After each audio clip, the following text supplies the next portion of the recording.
Hello mọi người, nên bữa nay là sẽ đi trải nghiệm hai phát là Animal Kingdom với Hollywood, Disney Hollywood. Còn Magic Kingdom thì phải để lại Giáng sinh đi, Christmas đi. Christmas thì Animal Magic Kingdom trang trí đẹp hơn. Đây là đoạn đường vô Disney nha mọi người. Đây.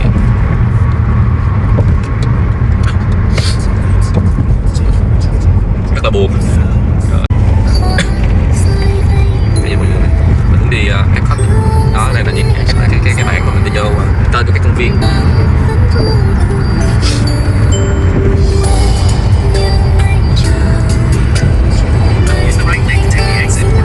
Biết không, đi ở Disney World thì nhưng mà đi hết tất cả các công viên ít nhất là phải ở đây một tuần á. Tại vì một công viên là mình phải đi một ngày.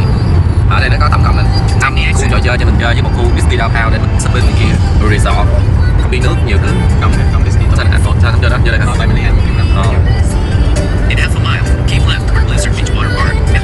Cũng lượng chơi lại đúng không? Lượng một cổng nè. Đây mọi người, đây là cổng mời Disney World. Cổng Disney World đó, vô cổng của nó luôn 5 công viên. Đây cả nhà. Welcome to Disney. Đó, rất là đẹp. Đây Disney Animal Kingdom.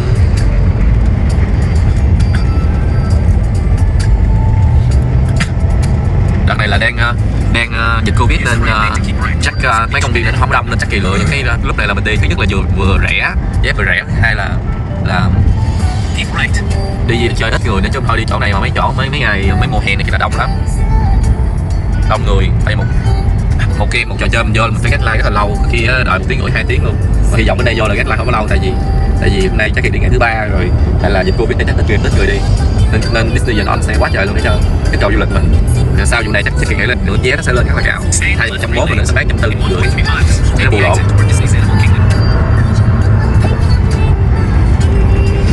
Chúng ta đang từ tiến vào nha mọi người. Kingdom. Welcome to Animal Kingdom. Destination is on your right. Disney's Animal Kingdom. Đây. Rồi mình đến.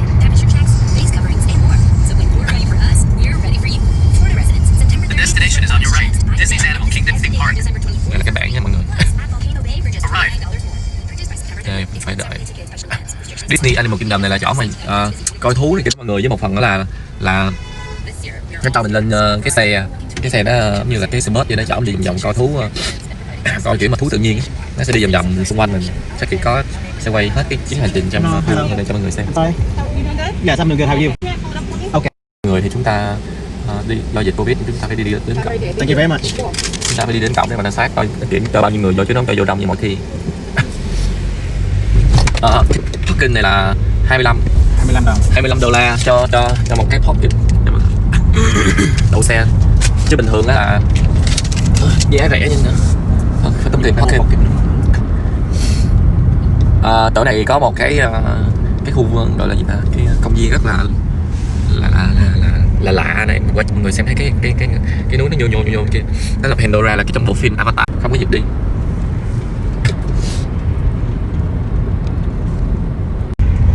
Parking hôm nay đi hơi bị đã.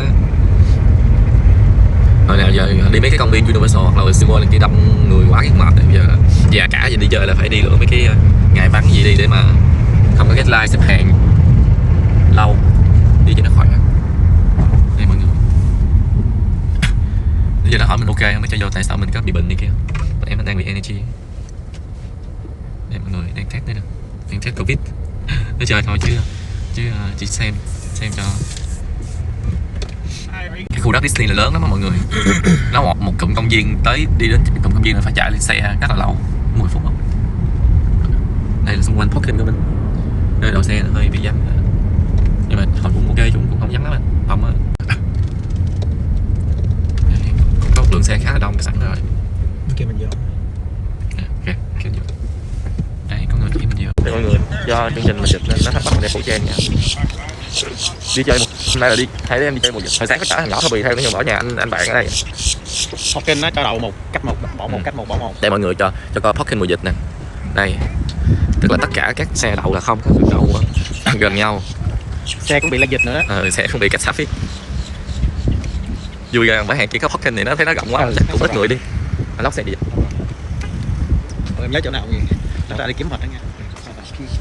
Đây cả nhà. đáng lẽ chuyến đi này bữa nay chắc Kỳ tính là đi mà kinh đầm đi vô mấy lâu đài cổ tích chụp hình nè, nhưng mà đến già không chịu đi nên phải đi là đổi qua là Disney Hollywood để mà xem phim ảnh, chứ trong đó nó có một cái game mới á, họ sẽ quay người xem rất là hoành tráng. Là đi vào lối vào của khu công viên nha. Hôm nay không có xe chở đi, nó bắt đi bộ. Đây là rừng Walkway to Moon Junction. Đây mọi người, có dựng dài giống như bệnh viện.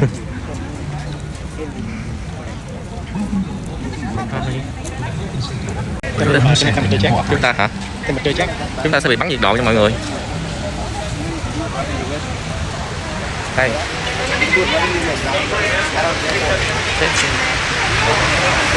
Đây là đi bắt.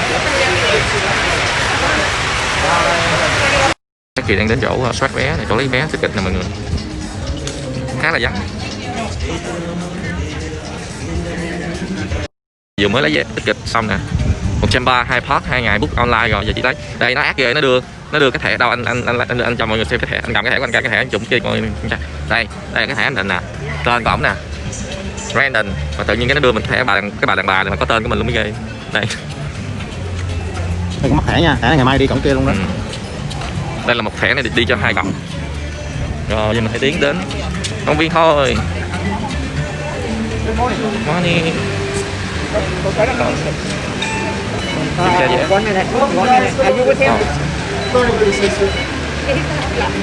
Morning. Một chút kiểm tra vé lại nha mọi người. Kiểm tra vé. Thank you. Thank you. Yeah. Trong công viên đã trải qua nhiều giai đoạn rồi đó, đến công viên. Cắt cho em từ mắt. Ở sao không có thẳng độ? Cắt nước vô mà. Đây nè. Mở ra. Đây. Đây giờ Kỳ sẽ quay xem nha, đây là cái. Giờ là mình đến đây. Đó nó nguyên một cái cụm nó rất là. Pandora đâu? Pandora này nè. Bây giờ qua đi hướng nào trước? Đi Pandora trước, đi bên này trước.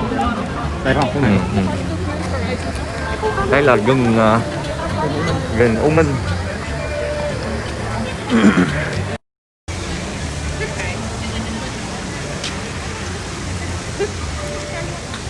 Đây là đường vào rừng U Minh.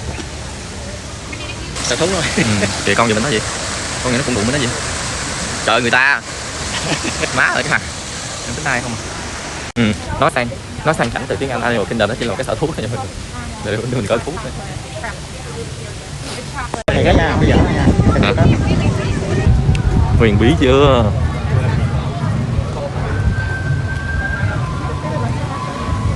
Cái giả mà làm hay quá ha. Cái này có giả đâu. Thiệt mạng. Đây là cái giả mọi người. Cái đại cổ thụ. Chắc biết cái phần ấy. Ok. Thì các Kỳ sẽ xuống tới đây rồi chụp. Đây có gì đâu. Đây mọi người dùng cái này đi tàu nha. Đây mọi người. Một cái bút bông rất là to.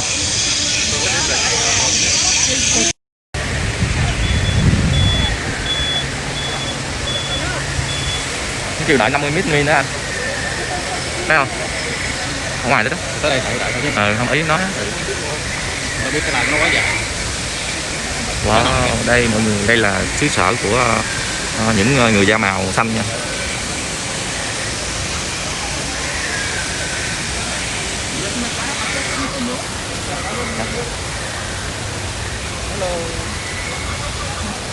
Để get like để mình đi vô trong xứ sở của người da màu xanh. Cái bông này là bông thời hoành tráng chưa?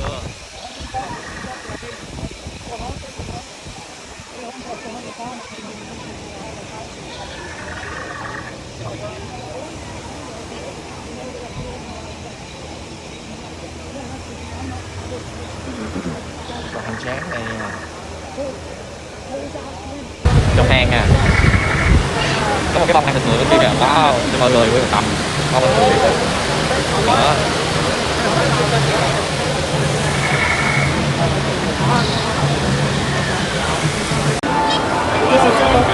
Được tiến vào bên đó.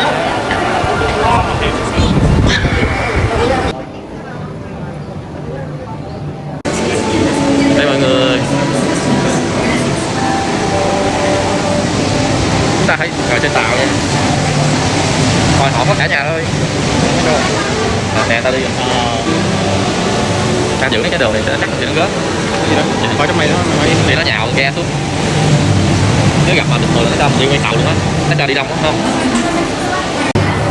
vui quá. Rồi chúng ta nha mọi người. Let's go. Yeah. Tối quá. Bên này. Wow. Anh bật cái đèn led ra cho em quay anh. Chỗ đèn led ra cho em quay chứ. Thôi kệ quay tắt tối đi. Hả? Có không thấy?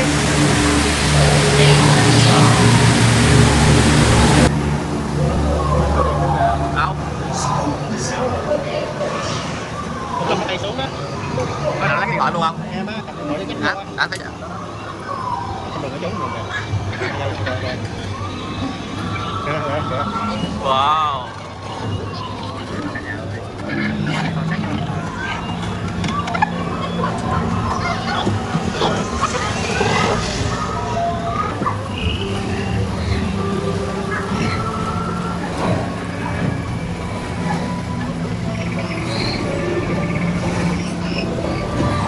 Hãy ăn thịt ngựa nha mọi người.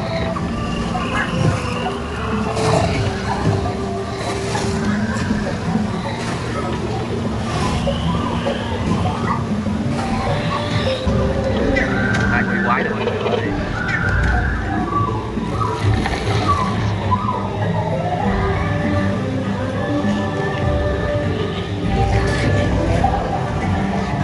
Wow. Cắt kết luôn quá trời luôn.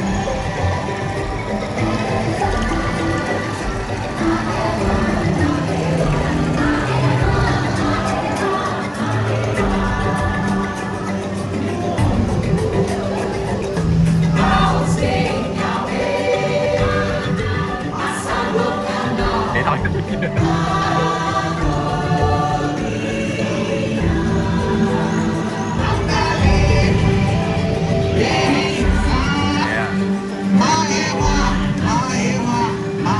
Cái tủ làm hay quá anh, dẻo ghê á. Còn nhỏ tụi mình ơi.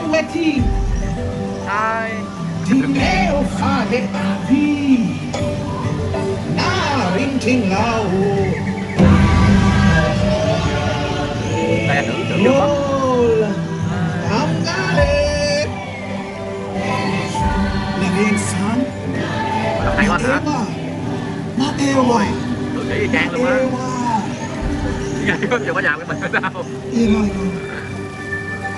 na rinalo, na rinalo.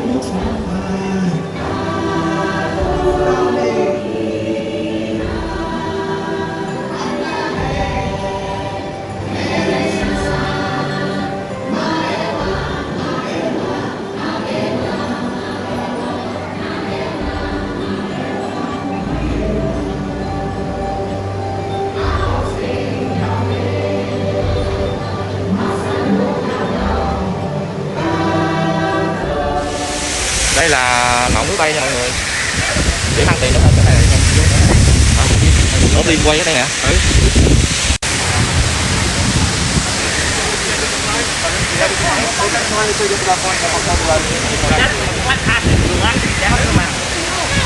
Có fly đó thôi à. Trong cái nó ra nha, trên vậy. Fly on the fantastic.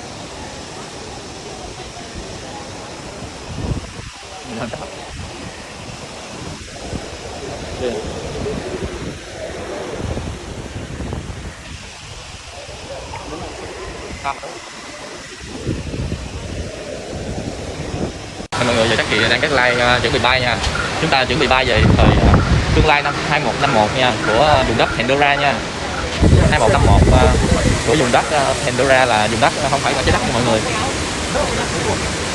Cảnh rất là đẹp luôn.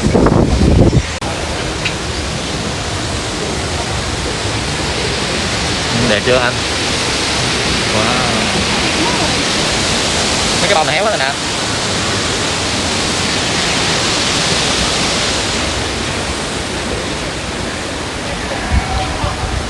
Bây giờ mày còn đang trong địa phận của Pandora nè. Đây mọi người đi chơi mùa dịch là cách like là phải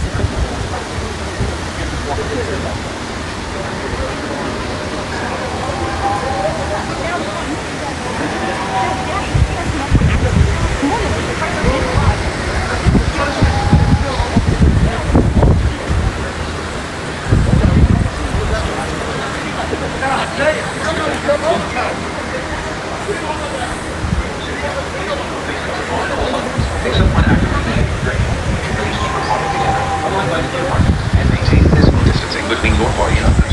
Remember to wash your hands frequently throughout your visit, or use the sanitizer dispensing units provided. Thank you.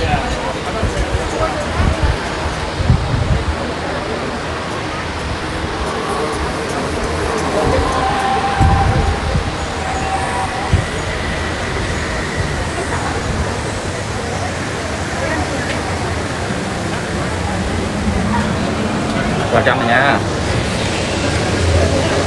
Tiến vô phòng thí nghiệm để tiến khóa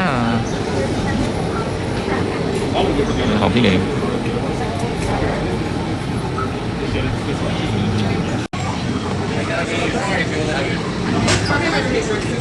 Để sẽ quay cho mình xem. Tiến hóa từ cái trứng xong khủng long của anh à. Khủng long đã tiến hóa nha. Đây là phòng thí nghiệm.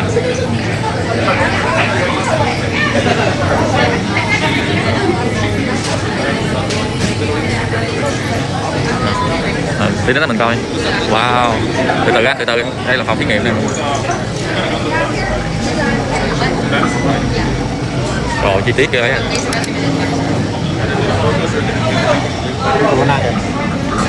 Con virus. Thôi. Sao mình không vô được đó đi. Đây. Mà nó bay đó. Biểu đồ á.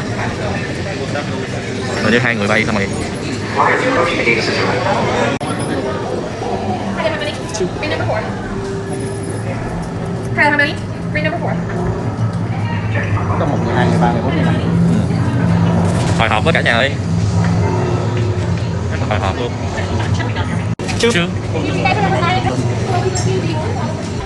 This for you. They're not extra bucks. You want to get on the corner, so they're right there, okay? Great. Welcome to the Avatar program.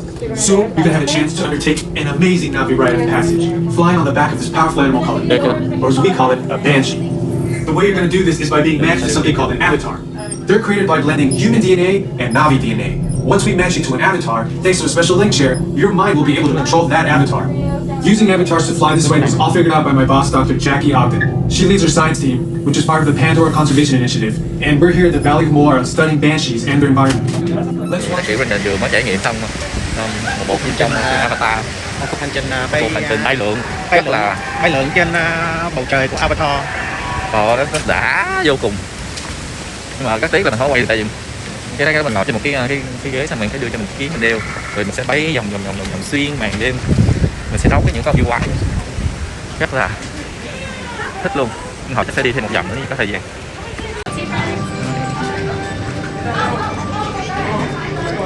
Đây nhiều cái chào nào. Thôi này dễ thương nè. hãy đến đây trải nghiệm Disney Animal Kingdom Pandora.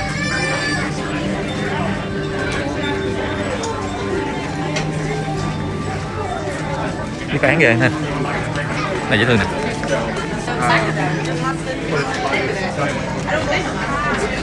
Muôn con cho. À, muôn con kỷ niệm. Kiếm gì dễ thương.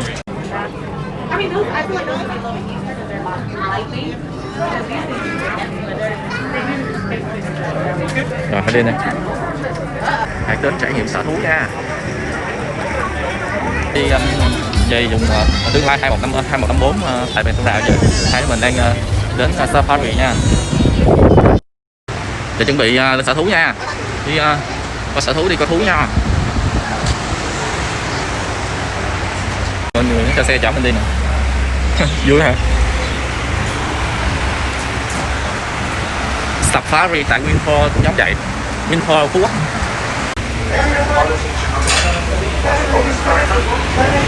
sure it has the amazing sign aggregate orchid shortage. Orchid shortage. Lên xe nha cả nhà. Ciao everyone, my name is Jacob and I'll be your safari guide today. For your safety, please stay seated at all times. Keep all hands, arms, legs, and feet inside of the vehicle. And keep those face coverings on at all times. Now, above your heads is an animal spotting guide. This identifies some animals that we might see on the reserve. Let's go. Now, friends, this is a photo safari, so I highly recommend getting those phones or cameras out. Set them to sports or action mode. We're moving the first part of the reserve. Lúc này cũng This is lâu lắm called rồi the đó. military forest. Now, animals that call the forest their home go out to use camouflage to stay hidden. So keep those eyes out for light and dark browns. Now, I'm already seeing a couple of different animals off to the left over here. Đó. Ooh. Backwards, so they could easily go through the bushes without getting stuck. Then right between these bongos you see a tan antelope. That's a female greater kudu. The reason why I can tell it's actually a female because they have no horns. Only the males have horns, unlike the bongos that both genders do have them. Then to the right, over there behind that tree between those bamboo, you see an animal with zebra pants on. That's an okapi. Now, okapis are not related to the zebra at all. They're actually a closest relative to the giraffe. There's a few ways you can tell. They have a pretty intelligent tongue that kind of acts like a finger ground with leaves and branches, just like the giraffe, and their skull shape is very similar. No, copies are a very shy and reclusive animal. They were known as a myth, kind of like a unicorn, until 1901 by Westers.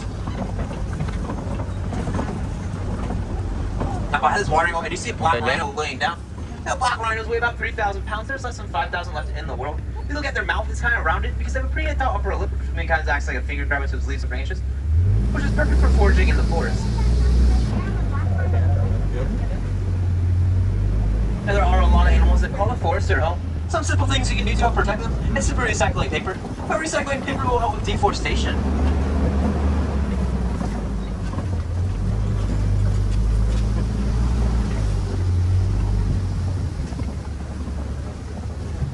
Nó trốn đâu rồi? Alright friends, let's head out of the forest ahead, down to the Safi River. I don't know about y'all, but I love hippos, so let's see if we can go spot some. Now that group of hippos is off to the left over here. That group of hippos is known as a bloat. Now hippos are pretty impressive. They can hold their breath for about 8 whole minutes underwater. They're pretty impressive. They can only hold their breath for like 20 seconds, so they definitely got me there. Now hippos can swim, but they're often seen just walking on the bottom of the water.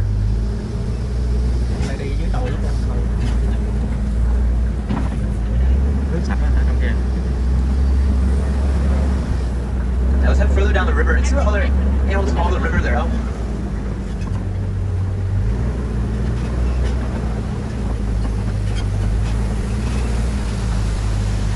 Off to the left, found another animal called the river their home, the Nile crocodile.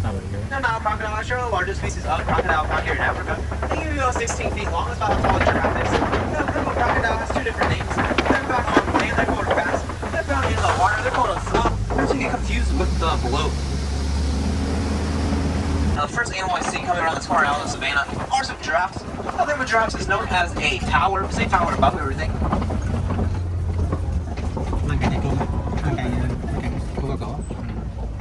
Now, giraffes only sleep for about 30 minutes in the day. When they do sleep, they never fully lay down. They usually fall asleep standing straight up. Nhau, như trong cái kia con gì ngủ ít nhất á. Tổ 30 phút, ăn nó 30 phút. Một ngày ngủ có 30 phút. Now, they can actually communicate very well with each other because of this. They're actually very successful hunters. They have a success rate of about 95%. Nhiều bác sĩ thú y. Now, right behind that termite mound, you see a brown antelope that has some horns that point backwards. They're a sable antelope. Their horns actually point backwards to deter animals like lions jumping on the back of them. Then on the right and left side, you see some parchment mountain zebras. A group of zebras is known as a dazzle. The most common question I get asked about zebras: are they white with black stripes or black with white? Simply look at their nose. Their nose is actually black in color. It's actually black with white stripes. Now, fun fact about zebras: when they're first born, their legs are going to be about how long they're going to be when they're fully grown adults.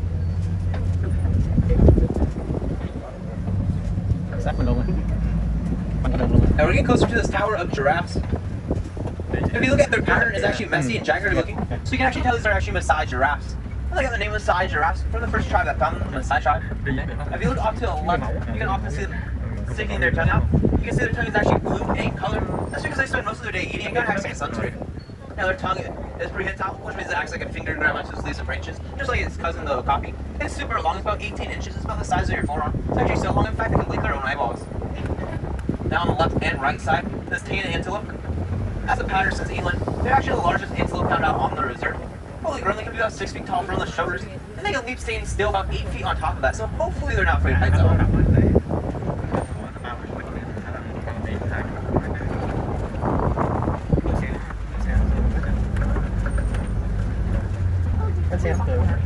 Thôi nó cái kia nó kia lại.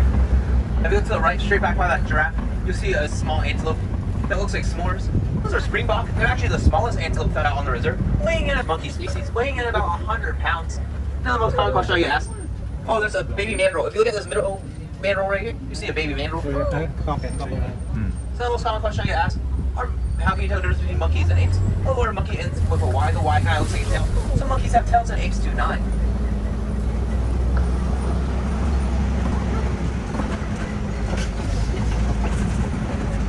Now, do you see an African elephant coming on the right side? By looking at the elephants, you can often see them flapping their ears. That's because they have blood vessels, just like that. That's because they have blood vessels on the back of their ears. And by flapping their ears, they help cool themselves down by a whole 15 degrees Fahrenheit. I wish I could do that on hot summer days. Another thing that they do help protect themselves from the sun, they'll actually be seen throwing dirt and mud on their backs, kind of acting like a sunscreen. If you look at their backs, you can see the dirt on their back. Elephants are actually pregnant for about 22 months. That's almost 2 full years.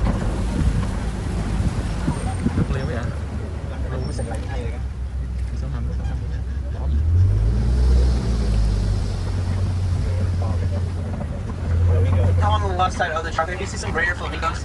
There's some baby flamingos out on the island. They're actually gray in color. Now you're probably wondering, those aren't flamingos. They're not pink. They're born gray. And through their diet of brine strip, that's high in beta carotene.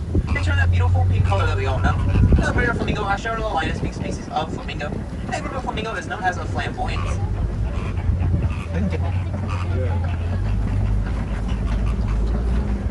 Now it looks like we're entering white rhino territory.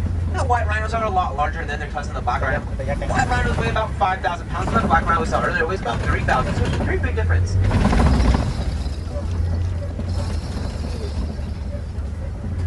Now by looking around, I do see a fresh mud pit.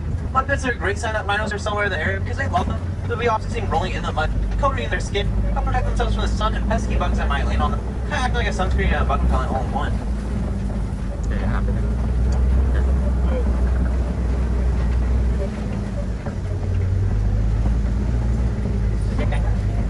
Then to the right over here, I do see a group of white rhinos up in the tree line. Now rhinos do have really poor eyesight and often found running into each other. So a group of rhinos is called a crash. Now if you look at their mouth is actually flat. That's perfect for grazing, unlike the black rhino that had that rounded upper lip, which is perfect for foraging in the forest. Now off to the left, we are entering cheetah country. Apparently cheetahs like to hang out over there, underneath those trees a lot. Now, cheetahs are actually the fastest land animal. They can go 0 to 70 in just a few seconds. They can only keep that speed up for a few hundred yards though, so it's just a sprint. Now moving at such high speeds, they need to move direction very suddenly. Their tail is very muscular, it acts like a runner on a book to move direction. He's 6 times greater at night, but during the day it's about the same as ours. Now when they hunt at night, the males usually stay back and protect the pride, as the females go out and do all the hunting.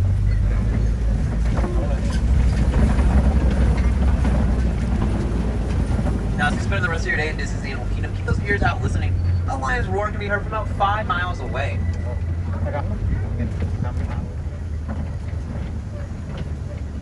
If you look to the right there, you see an animal with some horns. That's a bontebok. Now bontebok were poached to extinction for their beautiful coat. We're a farmer over here now. Nó đi nào có hồ cá thì thấy nó mát mẻ ha. Kìa tổ kìa, hỏi con có cái tổ kìa. Thương kìa. Nó làm cho thì nó bay ra không được.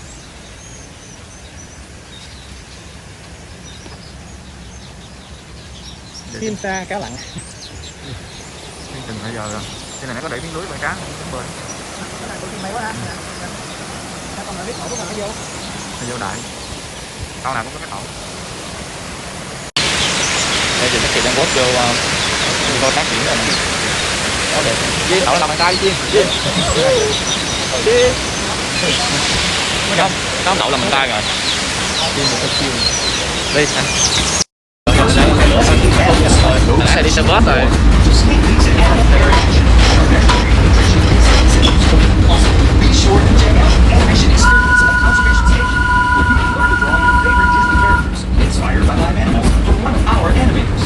Mới đi xe lửa với chỗ vẽ tranh cho mọi người, vẽ tranh quà đây là cũng trong cái kỳ đưa vẽ và vẽ nó ra làm sao. Đây là có thầy giáo đứng chỉ cho mình vẽ tranh. Đây là cô giáo vẽ, đây là Taki vẽ. Brandon dễ. If you start with above, this first one's on the line, so I'm going to make it a little mark. Chúng ta dễ. Now we can draw it out with this very lightly. You can use the tip of your pencil. If it's easier, use the side of your pencil. It's just got a nice little easy sketch. And it keeps you light right away. Gotta press it down hard. Make it messy. And I'm going to come over here on the right side. Just find the tip of the eye. It's going to be above that first horizontal line. And the bottom. It's above the second horizontal line. Your neighbors even growing up when they were older, it's really cute. They got the tracks together. That's what they do. Brenda Scott's the first female animator. Mary Moore's the first female Imagineer. Mary Blair used to do small world artwork. Alice in Wonderland. Many other female animators like Sylvia Holland. She was the first woman artist, and then she came over and she was like the second storyboard artist. And no one said stop it. You can like monsters. You can like monsters. Sherlock, Contagion. This is pretty cool. Quarters the way around each side. So 3/4 left, 3/4 right. Not many animals out there can do that. Only our parents, right? It helps to make it the largest member of the vulture family. And you guys know what vultures like to eat, right? Yeah, that stuff. Exactly. So what happens is condors like Ozzy come along and they clean up the mess, and that stops the spread of disease. Yeah, in a way we could call condors and vultures nature's recyclers. And you guys, if we all recycled like these awesome birds, this earth would be a much cleaner place. And I think he's pretty cute too. But let's get the show off that we did one more time. Here you go. And then you know where you're headed. That way, Ozzy, the Andean condor. Still telling that joke.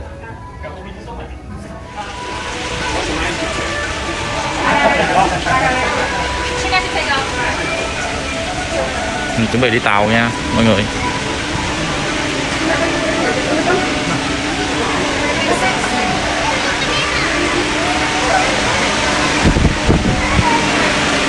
Chuẩn bị đi tàu đi qua nước châu Á này nha.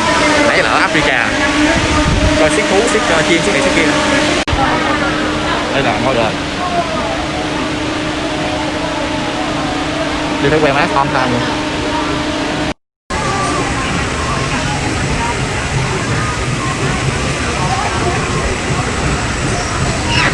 Đó, mọi người.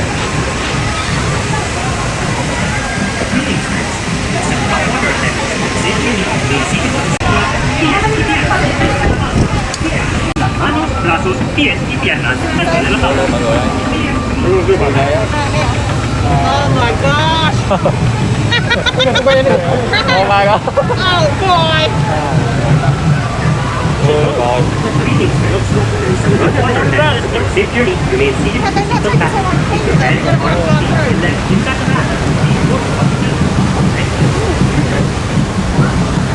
Con lớn rồi kìa. Rồi xong.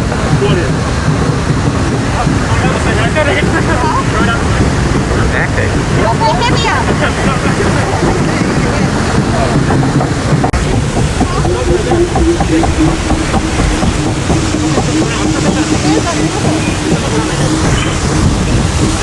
Rất là mát. Wow.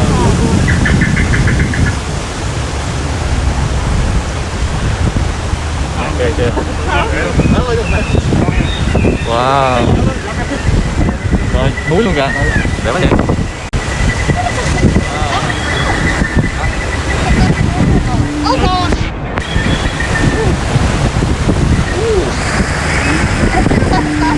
Làm hay quá hả?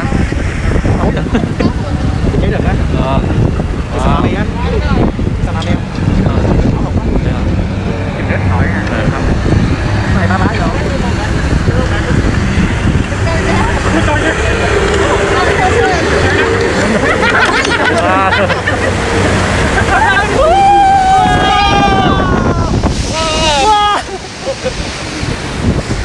Not bad. Not bad.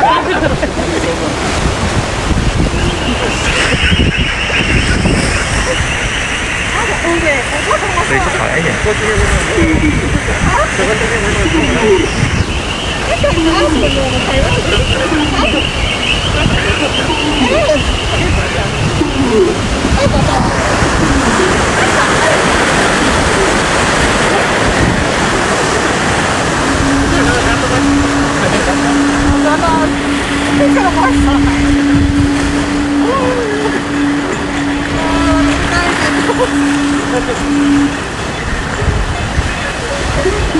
Nó làm chỗ này hay, chỗ nó đẹp.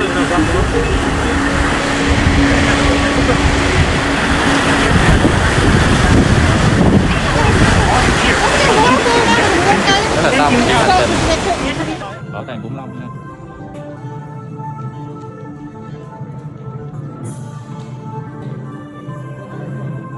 Welcome to the Dynamic Institute. For your safety, once aboard, remain seated with your seatbelt fastened. Keep your arms, your feet, and legs.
Time travel commencing in T-minus 10 seconds and counting. This is Secret. Listen up. We've got to get in, grab your blood dog, and get moving for the next weekend. Let's roll.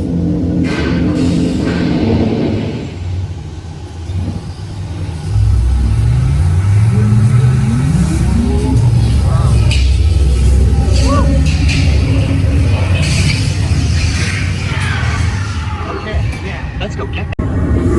Warning, meteor shower in range. Just a little bit. Hacksaw. Raptor. Time to get serious. On this now. Hey, look! I'm tracking a big dino on the scope. Could be ours. Computer, full scan.